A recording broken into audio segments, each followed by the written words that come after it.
అందరికీ నమస్కారం. ఇవాళ మనతో పాటు ప్రముఖ ఆధ్యాత్మికవేత్త ఆస్ట్రోన్యూమరాలజిస్ట్ శ్రీమతి జయప్రద గారు ఉన్నారు. మేడంతో మాట్లాడదాం. మేడం నమస్తే. మేడం నమస్తే అమ్మా. శ్రీమాత్రే నమః.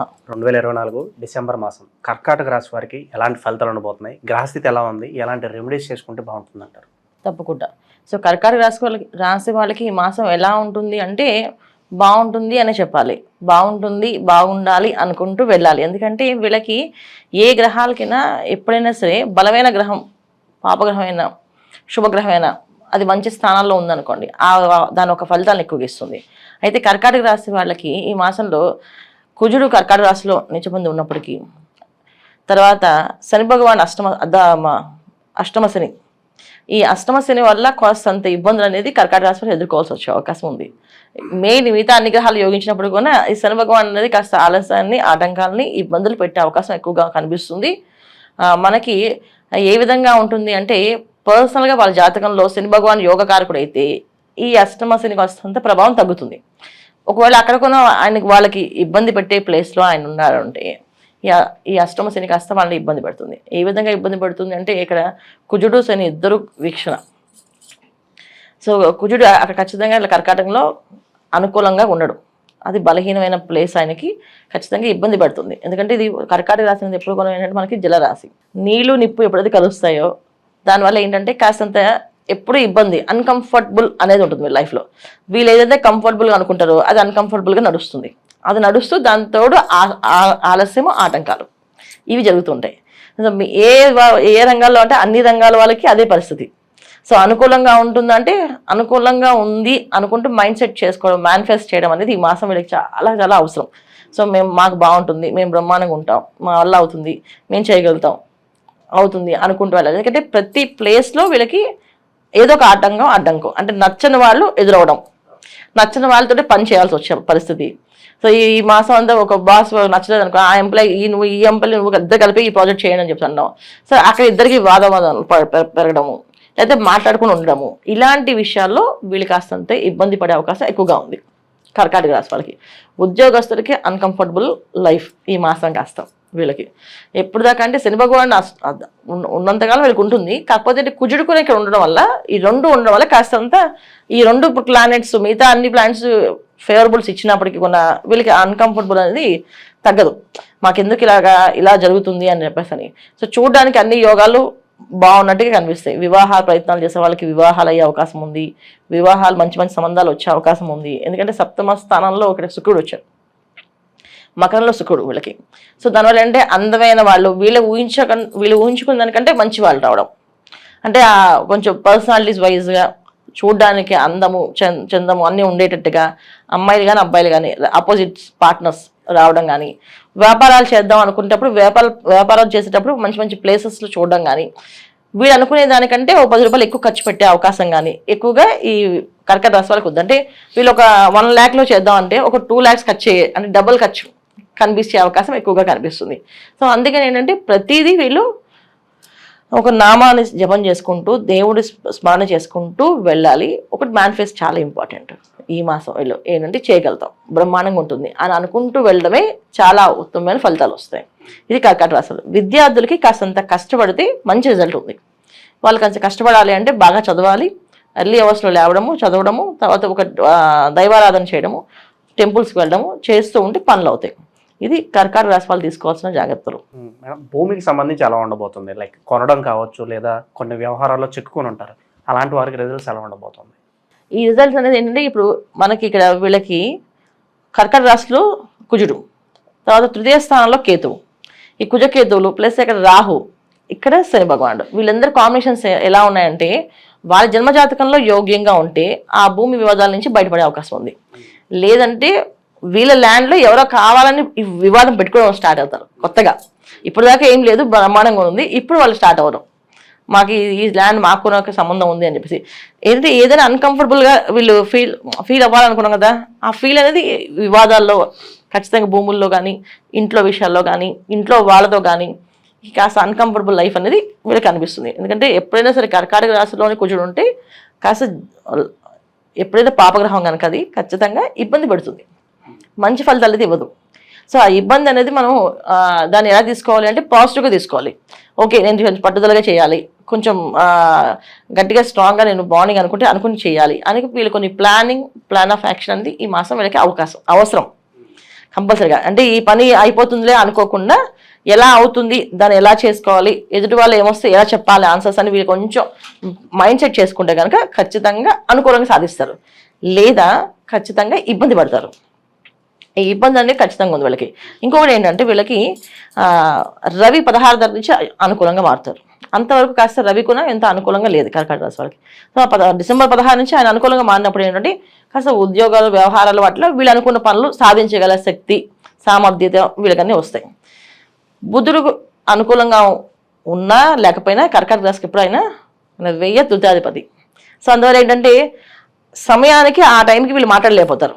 తర్వాత 100 మాట్లాడతారు వచ్చి, మేము అప్పుడు అది చేయాల్సి, ఆ మాట్లాడి అక్కడ చెప్పొచ్చు కదా అని అనుకుంటాం, కానీ అవ్వదు. ఎందుకంటే ఇక్కడ వీళ్ళకి రాశికి ఆ బుధుడు తృతీయ వ్యయాధిపతి కనుక ఖచ్చితంగా ఆయన ఆ సమయ స్ఫూర్తిని ఇవ్వలేరు. సో దానికి కావాలంటే వీళ్ళు ఒక మెడిటేషన్, యోగా, ఈ మాసంలో వీళ్ళు ఎంత మెడిటేషన్ చేసుకుంటూ ఎంత కామ్ డౌన్గా ఉండగలిగితే అంత సాధిస్తారు. ఎంత గట్టిగా మాట్లాడి చేస్తూ ఉంటే అంత ఆలస్యం, అంత ఆటంకాలు అవుతాయి. ఎందుకంటే శని భగవాన్ పవర్ఫుల్గా పనిచేస్తున్నారు, కుజుడు వీళ్ళ బలహీనంగా ఉన్నప్పటికీ కూడా పనిచేస్తున్నారు. తర్వాత ఇక్కడ సప్తమ స్థానంలో శుక్రుడు ఉన్నప్పటికీ కూడా అంత అనుకూలమైన యోగాని ఇక్కడ ఇవ్వడం. ఎందుకంటే ఈ 2 గ్రహాలు ఎప్పుడైతే ఇస్తున్నాయో ఆయన చూస్తూ ఉంటాడు. ఎందుకంటే వీళ్ళకి ఇంకొకటి ఏంటంటే గురువు ప్లస్ శుక్రుడు 2 శుభగ్రహాల దృష్టి ఉండడం వల్ల ఏంటంటే వీళ్ళు అనుకున్నది సాధించగలుగుతారు. ఎలా సాధించగలరు? ఒక జపం చేస్తూ, ఒక మానిఫెస్ట్ చేసుకుంటూ, లేకపోతే ఒక మెడిటేషన్ చేసుకుంటే సాధించగలరు, లేకపోతే ఇబ్బంది పడతారు. ఇది జరుగుతుంది.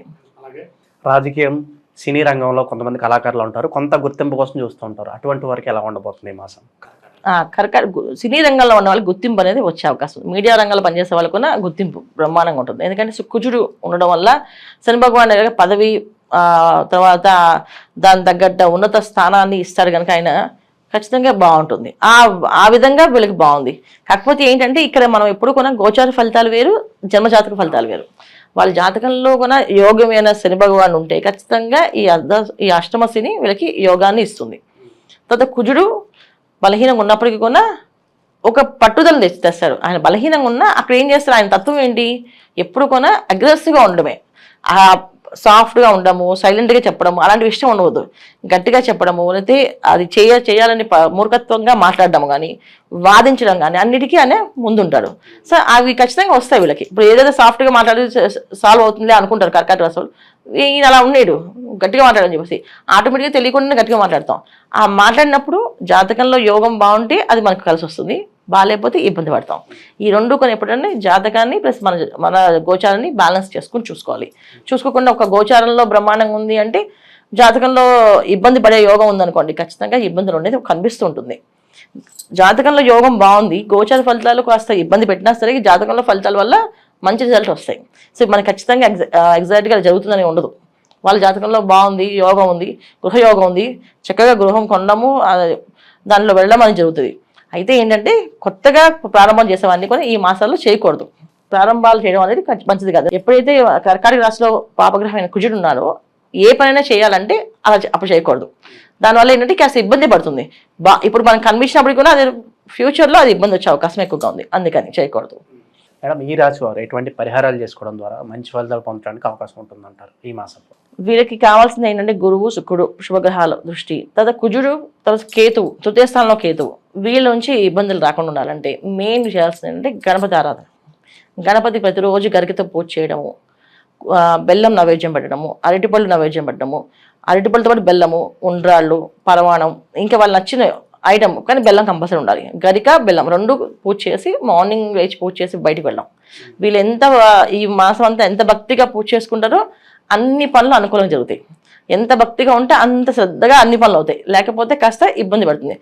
ఎందుకంటే ఖచ్చితంగా వీళ్ళకి శని భగవాన్ అష్టమ స్థానంలో ఉన్న 9th హౌస్లో మీనంలో రాహు ఏంటంటే ఒక రకమైన బద్ధకాన్ని, ఒక రకమైన లేజినెస్ తెప్పిస్తుంది. కానీ కుజుడు ప్లస్ రాహు ఈ కాంబినేషన్స్, శని అండ్ ప్లస్ కుజుడు ఈ కాంబినేషన్స్ అన్ని కూడా విరోధ స్వభావాలు. అంటే వీళ్ళకు ఉండేవి లక్షణాలు కాదు, అవి కొత్త లక్షణాలు రావడం, కొత్తగా మారడము, కొత్త మార్పులు తెచ్చుకోవడం, వీళ్ళు అంటే వీళ్ళు చేసే పనుల్లో కొత్త మార్పులు వస్తాయి, వీళ్ళు ఉద్యోగాల్లో ప్లేసుల్లో మార్పులు అవన్నీ జరుగుతాయి. కానీ మనుషులో కూడా మార్పులు కొత్తగా రావడం ఇవి జరుగుతూ ఉంటాయి. ఇలాంటి మార్పులు రాకుండా సహజంగా వాళ్ళకు ఉండే ఎనర్జీస్ ఏవైతే పాజిటివ్ ఎనర్జీస్ ఉన్నాయో అవి కంటిన్యూ అవ్వాలంటే ఖచ్చితంగా గణపతి ఆరాధన చేసుకుంటూ వెళ్తే అన్ని అనుకూలంగా ఉంటుంది. ఇంకేంటంటే కుజుడు ప్లస్ రాహు కేతు ఇవన్నీ ఏంటంటే కొంచెం ఒక రకమైన సర్పదోషాల కింద తీసుకుంటాం. సో ఆ విధంగా ఉన్నప్పుడు కాస్త సంతాన యోగం ఉన్న వాళ్ళు, సంతానం కోసం ప్రయత్నం చేసే వాళ్ళకి కాస్తంత ఇబ్బందులు రావడం, కాస్త అబార్షన్స్ అవ్వడం ఇలాంటివి కొంచెం జరిగే అవకాశాలు ఉన్నాయి. కనుక వీళ్ళు ఏం చేస్తారంటే ఈ మాసంలో డిసెంబర్ 7వ తారీఖున సుబ్రహ్మణ్య షష్ఠి అనేది వస్తుంది. చక్కగా సుబ్రహ్మణ్య షష్ఠి రోజున వేద పండితులకి అన్నదానం చేయించడం కానీ, అన్నదానం తగ్గ అంటే గ్రాసరం ఇవ్వడం కానీ, ఏదైనా పదార్థాలను వీళ్ళు దానం చేయడం కానీ చేస్తే మంచిది. వస్త్రదానం కానీ, అన్నదానం కానీ. అన్నదానం అంటే ఇప్పుడు వేద పండితులు అన్నదానం చేయాలంటే వీళ్ళు వెళ్ళి చేయడానికి అవ్వదు. సో అన్నదానం కావాల్సిన సామాన్లు వీళ్ళు కొని ఇవ్వడం, అలా ఇవ్వడం కానీ, వస్త్రాలు ఇవ్వడం కానీ, బ్రహ్మచర్యులకి భోజనం పెట్టడం కానీ. సో బాల బ్రహ్మచర్యులు ఉంటారు పిల్లలు, చిన్న పిల్లలు, వాళ్ళకి భోజనాలు పెట్టడం కానీ చేయడం వల్ల వీళ్ళ సంతాన యోగం బాగుంటుంది. ఈ మాసంలో సంతానం కోసం ప్రయత్నం చేసే వాళ్ళు ఎవరైనా సరే ఈ మాసంలో వచ్చి సుబ్రహ్మణ్య షష్ఠి రోజున చిన్న పిల్లలు ఎవరైతే మగ పిల్లలు వాళ్ళందరికీ కాస్త ఆహారం దానంగా పెట్టడం కానీ, వాళ్ళకి పిలిచి బట్టలు పెట్టడం కానీ ఇవన్నీ చేయాలి. లేకపోతే చాక్లెట్స్, బిస్కెట్స్ ఇలాంటివి కూడా ఇవ్వచ్చు. కాకపోతే ఏంటంటే ఇవ్వచ్చు కదా అంటే ఇక అవే పనిగా ఇస్తున్నారు, అలా ఇవ్వకూడదు. అన్నదానం చేయాలి. చక్కగా ఇంటికి పిలిచి బ్రహ్మచారి అంటే ఒక సుబ్రహ్మణ్య స్వామిని ఎలా ఆరాధిస్తామో ఇంటికి పిలిచి భోజనం పెట్టి కాళ్ళు కడిగి వాళ్ళ పాదాలకి పాదపూజ చేసి వస్త్రాలు పెడతామో అలా విధంగా చేసుకోవాలి. ఈ విధంగా చేసుకోవడం కుదరలేని వాళ్ళు ఇలా ఇవ్వచ్చు. ఇది పరిహారంలో మనం సింపుల్ రెమెడీస్ చెప్తున్నాం చేసుకునే విధంగా. అంటే ఎవరికి ఉండే ప్రాంతీయ ఆచారాలు పాపం వాళ్ళకు ఉండే ప్లేస్లలో వాళ్ళు ఉండే అవకాశాలు లేకపోతే చేసుకునే విధంగా. అంతేగాని చెప్పాం కదా ఇదే అందరికీ చెప్తే అది మళ్ళీ ఇబ్బందిగా ఉంటుంది. ఈ విధంగా కాకుండా అందరూ కలిసి చేయాల్సింది ఏంటంటే చేయగలిగిన వాళ్ళు శ్రేష్టంగా హాయిగా వేద బ్రాహ్మణులకి మంచిగా స్వయంపాక దానాలు ఇవ్వడం, వస్త్రదానం చేయడం. చేయలేని వాళ్ళు పిల్లలకి కనీసం పిల్లలైనా పిలిచి వాళ్ళకి పెట్టడం. ఈ విధంగా చేసుకుంటే మంచి సత్ఫలితాలు ఈ కర్కాటక రాశి వాళ్ళకి ఈ మాసంలో కూడా ఉంటుంది. డిసెంబర్ మాసంలో కర్కాటక రాశి వారికి ఎలాంటి ఫలితాలు ఉంటాయి, అలాగే మీరు చేసుకోవాల్సిన పరిహారాలు తెలియజేసినందుకు ధన్యవాదాలు మేడం. నమస్తే అమ్మా. శ్రీమాత్రే నమః.